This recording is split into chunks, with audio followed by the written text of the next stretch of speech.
All right. Well, now, many times, and I think maybe it's probably too often, actually, I think that all of us kind of in the quality space, wherever we are, we kind of emulate or want to emulate the biggest companies, the big 800-pound gorillas, and because we assume that they know what they're doing, right? So we try to emulate them and what they're doing in their quality pursuits. But, there's a certain limitation to what even very large organizations can teach us about performance excellence. And that's really the lesson in the article, GE's Lessons Won't Determine Whether You Succeed or Fail, written by James De Silva of the Smart Brief blog.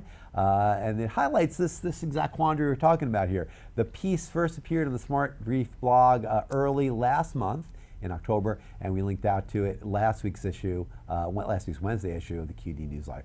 De Silva's article talks about some of General Electric's ongoing struggles, which have been reflected for quite some time, actually, a long period of time, in declining stock market prices, which is really the symptom of a deeper problem, and most recently culminated in the firing of their erstwhile CEO, John Flannery.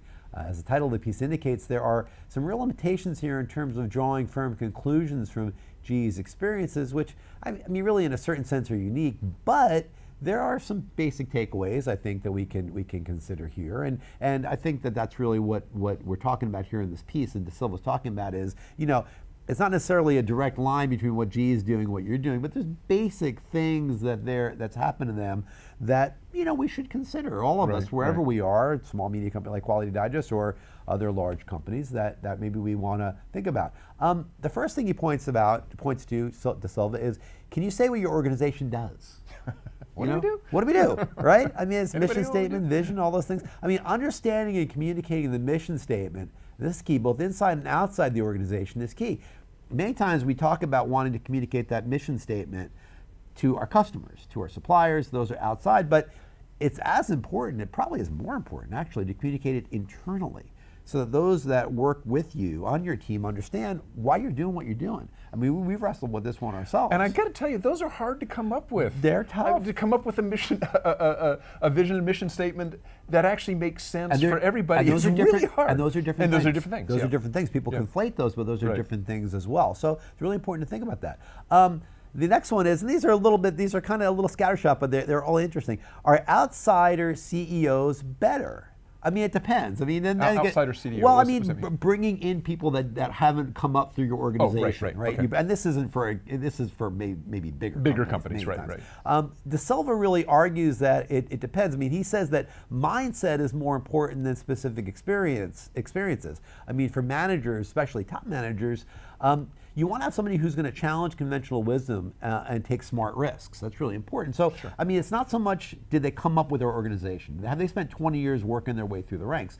There could be some value to that. Yeah. But more important is, what kind of a mindset do they have? Are they smart risk takers? You don't want somebody who's just a gunslinger who comes in and just starts making changes, but somebody who understands, well, and GE's case, this is pretty important, our model's changing. We're a big behemoth, we're a double-digit billion-dollar company, but yet we need to take chances, we need to take risks, we need to innovate. You need the right mindset to do that. You can't be too high down. And actually, to tell you the truth, maybe an outsider CEO in that case is better I was going to say, to come in, and so you don't have the "we've always done it this way" thing, which is a key problem. Another one is, don't underestimate the difficulty of big changes. I mean, it's easy to get lost when you're changing a mission statement or installing a new management team, but you can always keep yourself on track if you play to your strengths and focus on differentiation.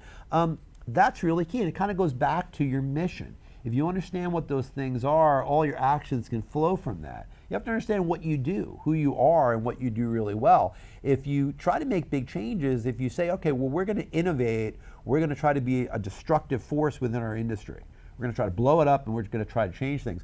You can do that, and if you're a GE, you have a lot of resources to throw at that, but you better understand how it connects to your mission.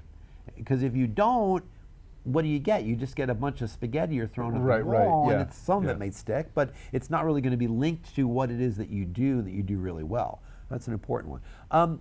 De Silva's kicker was a good one here. This is subhead.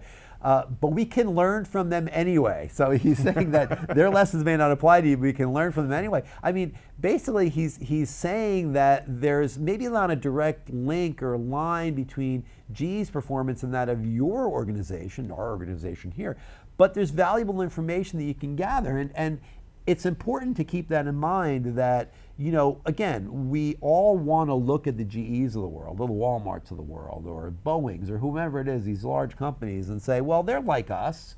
Let's, you know, let's, in a certain sense, Sure. let's see what they're doing and emulate them. You can, I mean, you don't want to take that too far. You want to be mindful of what they've done, what their traps maybe have been, and try to learn from it a little bit, but you also need to more be understanding of your own culture and what you do Right. to get those lessons. I mean, I think it's the difference between copying versus understanding what a company was trying to do. I mean, so I guess what I'm trying to say is you don't necessarily look at let's copy the steps that they did. It's kind of like, what were they trying to accomplish with these steps? Where were they trying to go? And then you create your own set of steps. You know, it's interesting. You think about this. Just to spend another minute or two on this, is that you look at how these lessons of quality evolve, and quality is a pretty amorphous thing in terms of sectors and how it works. You think about Toyota, and you think about the Toyota production system, where that came from. If you read the history, some of it came from like supermarkets, right? I mean, if you look at it, from the founders of Toyota looking at the way supermarkets handled out of stock and handled, you know, fulfillment of stuff and just in time, came from this idea. And then you look at where manufacturing was in the 70s and 80s and how they consolidated some of the lessons of lean and TPS. And then you look at healthcare, studying that and saying, well, again, it's different. What we're doing, our deliverables are different, but the overall theme of quality and the way you handle processes is the same. So quality really was adapted from manufacturing for healthcare. Right. Now you see the Baldridge kind of evolving from right. manufacturing to healthcare. So it's interesting that you see these lessons move from sector to sector, but the basics are not dissimilar at all about how you fulfill customer requirements. Yeah, I mean, it's funny when we you mentioned healthcare. So when we read you know, articles or books by, let's say, Mark Graban, who works within the healthcare industry, or Davis Balistracci, who works in the healthcare industry, and you look at what they're saying, and you kind of scratch over where they mention healthcare or whatever, and you see it's the same story. When you're trying to accomplish something, when you're trying to improve the quality of your organization, the steps and the mindset are really the same no matter where you're at. So again, it comes down to, am I really trying to copy steps, or am I trying to understand where is their mindset? How are they thinking this through? Right. And if I do that in my organization, then what steps do I take? So it's the same goals, let's say customer service or you know, product improvement or whatever it is, but depending on your company, you're going to take a different line on it. Right. And it's important to do that. I mean, because again, there are lessons, there are some general lessons, and there's specific lessons too, but the overall fulfillment of quality is really about customer requirements. And it doesn't really matter if it's a widget you're producing in a factory, if it's a patient. I mean, obviously there's bigger risks when you're dealing with the life sciences, but I mean, the process of delivering good quality, a process that works, is kind of the same, really, wherever it is and whatever sector you're in. Yep. It's good lesson there.